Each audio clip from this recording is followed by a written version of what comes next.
வெளிப்படுகின்றது. தான் இதுவரை அனுபவித்த இன்பங்கள் தன் பஞ்சேந்திரியங்களினால் உணர செய்து தன் புத்தியின் மூலமாகவும் தன் ஆணவத்தினாலும் அனுபவித்த சுகம் என்பதை உணர்கின்றான். இத்தகைய சிற்றின்பங்கள் என்றுமே நிரந்தரமில்லை என்னும் மற்றொரு உண்மையும் அறிகின்றான்.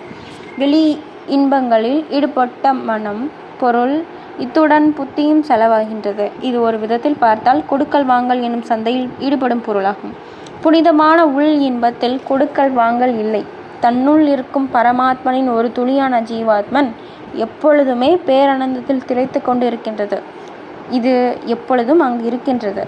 பரமானந்தம், பரமசுகம், பேரின்பம் இவையெல்லாம் பரம்பொருளின் சுவாபமான நிரந்தரமான இயல்பாகும். இதை அனுபவிக்க பணத்தை செலவழிக்க வேண்டியதில்லை, பொருளை அணுக வேண்டியதில்லை, புத்தியை உபயோகிக்க வேண்டியதில்லை. இப்படி தன்னுள்ளே பெரியதோர் சுரங்கம் இருப்பதை அறிய வேண்டிய பொருட்கள் ஞானம், பக்தி மற்றும் தன்னை இறைவனுக்கு அர்ப்பணம் செய்து கொள்ளும் முறைதான் வேண்டி இருக்கின்றது.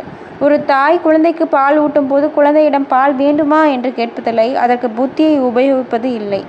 இப்படி எவன் ஒருவன் பரிபூரணமான நம்பிக்கையுடன் பரம்பொருளை பார்க்க வேண்டும் என்னும் இச்சையை தன்னுள் வெளிப்படுத்துகின்றானோ அவன் தியானத்தில் அமர்ந்து தன் உடலை மறந்து பஞ்சேந்திரியங்களின் அனுபவத்தில் இருந்து விடுபட்டு குரங்கென்னும் மனதை ஒரு புறம் தள்ளி வைத்து தன் உட்கண்ணால் தன்னுள் இருக்கும் மொழியை பின்பற்றி போனால் அப்பொழுது எங்கிருந்து வெளிச்சம் வெளிப்படுகின்றது என்பது அறிவாகும். அப்பொழுதுதான் தான் ஒரு ஆத்மஸ்வரூபம், பிரம்மாண்டமே தன்னுள் அடங்கியிருப்பதை அறிவான். இதில் உள் பொருட்களினால் பரம ஞானமும் பரம்பொருளின் பரமானந்தம், பரம்பொருளின் பராசக்தியையும் உணர நேருகின்றது. அப்பொழுதுதான் அவனுக்கு தான் வெறும் பஞ்சபூதங்களினால் ஆகப்பட்ட ஒரு சரீரம் அல்ல என்பது அறிவாகின்றது. இத்துடன் தான் இதுவரை அனுபவித்து கொண்டு வந்த புத்தி என்னும் கருவியையும் தான் அல்ல என்று உணரப்படுகின்றது. எப்பொழுது இந்த திரை அல்லது போர்வை முற்றிலும் விலகப்படுகின்றதோ அப்பொழுதுதான் தான் ஒரு ஆத்மன் என்பது வெளிச்சமாகின்றது. தான் எங்கிருந்து வந்தேன் என்னும் கேள்விக்கும் பதில் கிடைக்கின்றது. ஜீவாத்மன் பரமாத்மனுடைய அம்சம் என்று புரிந்ததும் அகம் பிரம்மாஸ்மி, நாம் பரம்பொருள் என்னும் பொருளுக்கு விளக்கம் கிடைக்கின்றது. இந்த நிலையில் நீடித்து கொண்டு போனால் வெளி உலகத்தில் காணும் எல்லா உயிர் பொருட்களும் தன்னை பரமாத்மாவின் ஒரு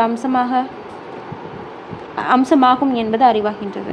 இந்த நிலைமையில் தான் தத்துவமசி, அதாவது நானும் நீயும் வேறல்ல என்பது அறிவாகின்றது. இதுதான் பிரம்ம ஞானத்தின் விளக்கமாகின்றது. தான் பரமாத்மனின் ஸ்வரூபம் என்று தெரிந்ததும் முடிவில் தான் பரமாத்மனை சேர வேண்டும் என்னும் அறிவும் பிறக்கின்றது. அந்த நிலையில் போவதுதான் தர்மம் என்றும் அறிவாகின்றது. உடல், மனம் இதற்கு வேண்டிய ஊட்டப்பொருட்கள் எந்த அளவில், எப்பொழுது, எந்த முறையில் தர்மத்தை மீறாமல் அனுபவிப்பது தவறு இல்லை. ஜீவாத்மன் இருக்க வேண்டும் என்றால் அதற்கு ஒரு உடலும் போர்வையும் தேவைப்படுகின்றது. உயிர் இருக்கும் இந்த உடலுக்குள் ஆத்மாவிற்கும் ஒரு தொடர்பு இருக்கின்றது. உடல் இழந்த